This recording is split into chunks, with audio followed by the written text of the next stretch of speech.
ಮೊದಲನೇದಾಗಿ ಎಲ್ರಿಗೂ ನಮಸ್ಕಾರ.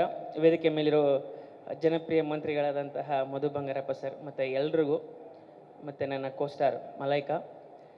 Nobel sir, it's a noble thing you are doing. ಇದು ಎಜುಕೇಷನ್ ಎಕ್ಸ್ಪೋ ಅಂದರೆ ನನಗೆ ನನ್ನ ಕಾಲೇಜು ದಿನಗಳ ನೆನಪಾಗುತ್ತೆ. ನಾನೊಬ್ಬ ಇಂಜಿನಿಯರಿಂಗ್ ಸ್ಟೂಡೆಂಟು, ನಾನು ಡಿಸ್ಟಿಂಕ್ಷನ್ ಸ್ಟೂಡೆಂಟು. ನಾನು ಯಾಕೆ ಹೇಳ್ತಾ ಇದ್ದೀನಿ ಅಂದರೆ ಎಜುಕೇಷನ್ ಭಾಳ ಇಂಪಾರ್ಟೆಂಟು. ನಾನು ಐ ಆಮ್ ಫ್ರಮ್ ನವೋದಯ, ಭಾರತದ one of the brightest institution. ನಾನು ನವೋದಯ ಸ್ಕೂಲ್ ಸ್ಟೂಡೆಂಟು. ಸೊ ನಾನು 12th ಮುಗಿಸಾದ್ಮೇಲೆ ನನಗೆ CET ಎಲ್ಲ ಎಕ್ಸಾಮ್ ಬರೆದೆ. ನಂತರ ನನಗೆ ಭಾಳಷ್ಟು ಅಂದರೆ ಈಗ ಯಾವ ಕಾಲೇಜ್ ತೊಗೋಬೇಕು ಏನು ಎತ್ತ, ಆವಾಗ ಇಷ್ಟೊಂದು ಮಾಹಿತಿ ಇರಲಿಲ್ಲ.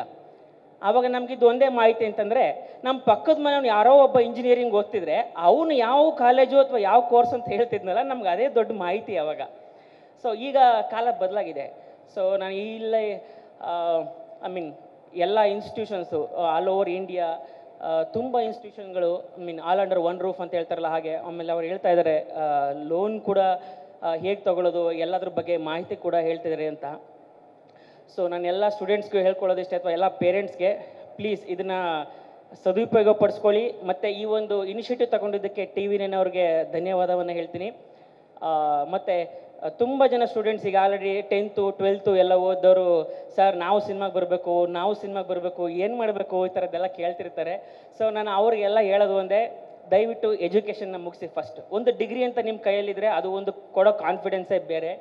ಎಜುಕೇಷನ್ನ ಯಾವತ್ತೂ ನೆಗ್ಲೆಕ್ಟ್ ಮಾಡಬೇಡಿ. ಮತ್ತು ಹಾಗೆ ನಾವು ಯಾವತ್ತೂ ನಮ್ಮ ಪೇರೆಂಟ್ಸ್ಗೆ ಜಾಸ್ತಿ ಹೊರೆಯಾಗಬಾರ್ದು. ಸೊ ಅದಕ್ಕಿರೋ ಒಂದೇ ಒಂದು ಅಸ್ತ್ರ ಅಂತಂದರೆ ಎಜುಕೇಷನ್ನು. ಸೊ ಎಜುಕೇಷನ್ ತುಂಬ ಇಂಪಾರ್ಟೆಂಟು. ಈ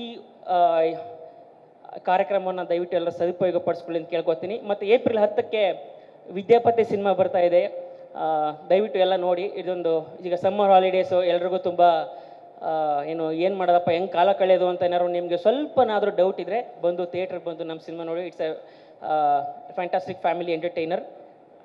thank you. Okay, thank you so much Nagabhushan ಅವರೇ. ಒಂದು ಪ್ರಶ್ನೆ, ಕಾಲೇಜಲ್ಲಿ ಹೇಗಿದ್ರಿ? ಸೈಲೆಂಟಾ ಅಥವಾ ಈ ಥರನೇ ತರಲೆ ಮಾಡ್ಕೊಂಡಿರ್ತಾ ಇದ್ರೆ ಸಿನಿಮಾದಲ್ಲಿ ಇದ್ದಂಗೆ ನೀವು? ಕಾಲೇಜಲ್ಲಿ ಸೈಲೆಂಟ್ ಏನು ಇರಲಿಲ್ಲ, ಬಟ್ ಸ್ಟುಡಿಯೋಸ್ ಆಗಿ ಕೂಡ ಇದ್ದೆ.